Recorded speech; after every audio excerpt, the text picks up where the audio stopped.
Have you ever asked, why are these things happening to me? Doesn't God want me to be happy? It's a question that touches everyone's heart when life gets tough. Today, we're diving into a topic that might just change how you view your challenges. Let's uncover the truth behind suffering and God's greater purpose for us. Many of us define life's purpose as being happy, having an easy life with wealth, health, beauty, and a long future ahead. When things don't go our way, we wonder why God would allow suffering. Some even walk away from faith when trials come. But here's a big truth. You might be missing God's eternal purpose for your life. What if I told you that understanding God's purpose and Jesus' will can bring clarity and peace even in the hardest times? In John 6:29, Jesus says, "The work of God is this, to believe in the one he has sent." And later in John 17, just before his crucifixion, Jesus prays for his followers.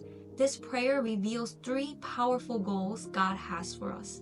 Eternal life by knowing God and knowing Jesus. Sanctification through the Word of God.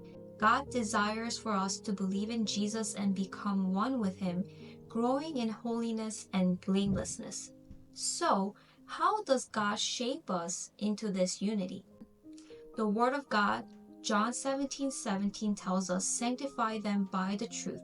Your word is truth."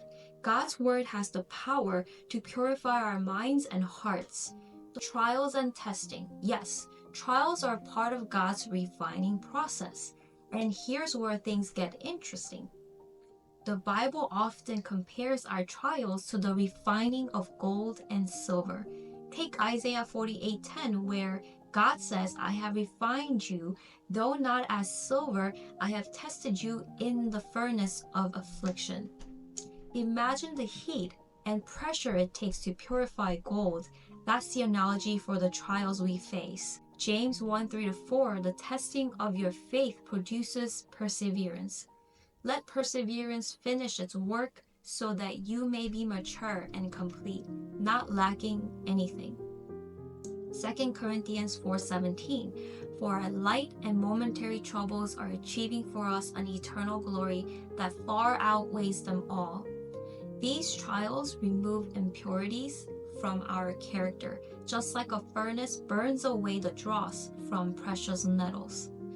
Let's take a closer look at a powerful example from 1 Kings 17. There's a widow who provided food and shelter to the prophet Elijah during a famine. That takes great faith, right? But then, tragedy struck. Her only son fell ill and died. Heartbroken, she cried out in despair. Yet, after Elijah prayed, God restored her son's life. And what did the widow say? "Now I know that you are a man of God and that the word of the Lord from your mouth is the truth." Her suffering brought her a deeper, unshakable faith. God often uses hardships to draw us closer, to help us experience Him in ways we never imagined. Now you might wonder, why can't we just trust God without suffering? Great question. The truth is, when life is too comfortable, we risk becoming complacent. Deuteronomy 8:11-16 warns us that prosperity can lead us to forget God. When you face trials, remember, there's a difference between discipline and punishment. Discipline comes from God's love. Hebrews 12:6 says, "The Lord disciplines the one He loves." If you've asked for forgiveness, your sins are forgiven by the blood of Jesus. Trials are not punishment. They are opportunities to grow in holiness and trust. And here's the best part.